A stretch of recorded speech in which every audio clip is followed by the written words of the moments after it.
बल्कि 27 ओबीसी है, जनसंख्या का क्यों नहीं करते? ये जनसंख्या की जातिवार जनगणना इसलिए नहीं करते कि 54-55% है और आरक्षण दे रहे, जब देते भी हैं जो थोड़ा बहुत तो 27%, तो लोग मांग करेंगे 54% दो, तो यार ये गणना मत कराइए।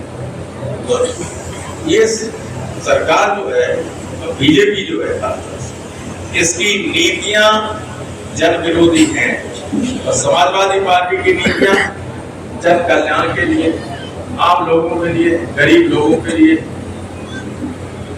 हमारे नेता से तुलना बीजेपी के किसी नेता की नहीं की जा सकती, चाहे नेता भी रहे हों पहले तब, चाहे वह अखिलेश हो हमारे अध्यक्ष, कोई मुकाबला बीजेपी के किसी नेता का। बीजेपी के यहाँ मुख्यमंत्री हो, उनकी भाषा आपने देखी हो, हम उस पर कोई कमेंट नहीं करना चाहते, लेकिन कोई भला आदमी उसको कभी स्वीकार नहीं कर सकता। उनका केवल सुप्रीम कोर्ट ने कल परसों कहा इस तरह से किसी की जमीन पर कब्जा मत कीजिए, सरकार गुंडों की तरह काम कर रही, कहा कि नहीं कहा? आप समझ लीजिए, हम कहें मुकदमा कायम हो जाएगा, अब सुप्रीम कोर्ट में खोल हो जाएगा, तो कह रही गुंडों की तरह काम कर रही सरकार। सरकार का नेतृत्व जब मनमाने तरीके से काम करने लगता है तो जनता को अपार कष्ट होता है। आज बार-बार सुप्रीम कोर्ट ने कहा कि किसी कोई अगर मुकदमा किसी पे है तो आप उसके मकान को नहीं गिरा सकते, किस कानून के तहत गिराया जाता है। और जो लोग ये कर रहे हैं, जब व्यवस्थाएं जब भी बदलें, ऐसा तो है नहीं कि कानून काम करना बंद कर देगा, जब व्यवस्था बदलेगी तो आज का अपराध लोग तब भी उस पर कार्रवाई होगी।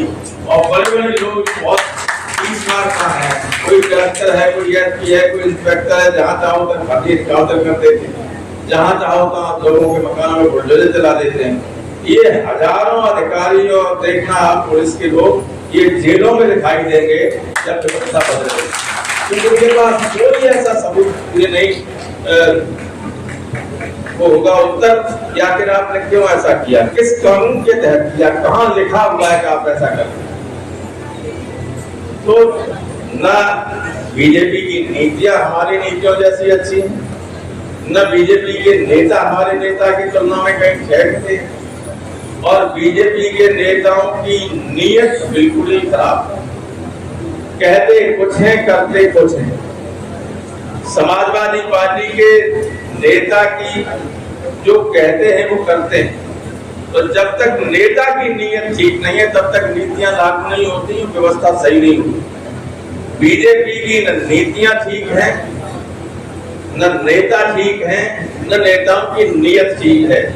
इसलिए समाजवादी पार्टी के प्रत्याशी को ही वोट पाने का अधिकार है आम व्यक्तियों को। और एक तेज प्रताप सिंह चुनाव लड़ रहे हैं, एक कड़े मौसी सत्ता विधानसभा क्षेत्र, पिछले सारे रिकॉर्ड तोड़ दीजिएगा और देखे रहिए आपका वोट कटने न पाए। ये जिम्मेदारी केवल नेताओं की नहीं है, जिसका वोट डालने का अधिकार सबसे महत्वपूर्ण अधिकार लोगों के हाथ में होता है।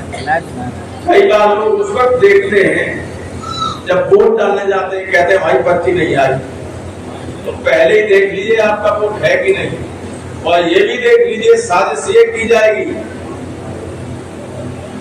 कि करहल में खेड़ा में वोट है और पोलिंग लगा दी जूनियर हाई स्कूल, आधा घर वहां वोट डाल रहा है, वही सब लाइन खड़े, वहां गए कि दोबारा वोट ही नहीं है, वोट उनका, लेकिन 2 किलोमीटर दूर कर दिया। ये होने पाए, ये पहले ही देखना पड़ेगा। कार्यकर्ताओं को बहुत एक्टिव रहना पड़ेगा और तमाम तरह की अफवाहें उड़े, तमाम तरह उन अफवाहों पर कोई ध्यान मत देना। चुनाव में वैसा अफवाह उड़ती है, उनको झूठ मान के चलिए। सोशल मीडिया वाले बुरा न माने, जैसे ही चुनाव आएगा टीवी पर बोल ही रहा है, वो तो जो कहते हैं सरकार वो करती है। लेकिन सोशल मीडिया में भी अब कई बार ऐसी बातें आने लगी जिनका कोई सत्य नहीं, इसलिए उन पर भरोसा मत करना। जो सामने दिख रहा है उसको देखिए, और छोटी मोटी बात में आपस में लड़ने झगड़ने का काम मत कीजिए। क्योंकि ये जो चुनाव हो रहे हैं, अगर इसमें हमारा प्रदर्शन लोकसभा चुनाव जैसा रहा तो 27 में फिर आपकी सरकार बनने से कोई रोक नहीं।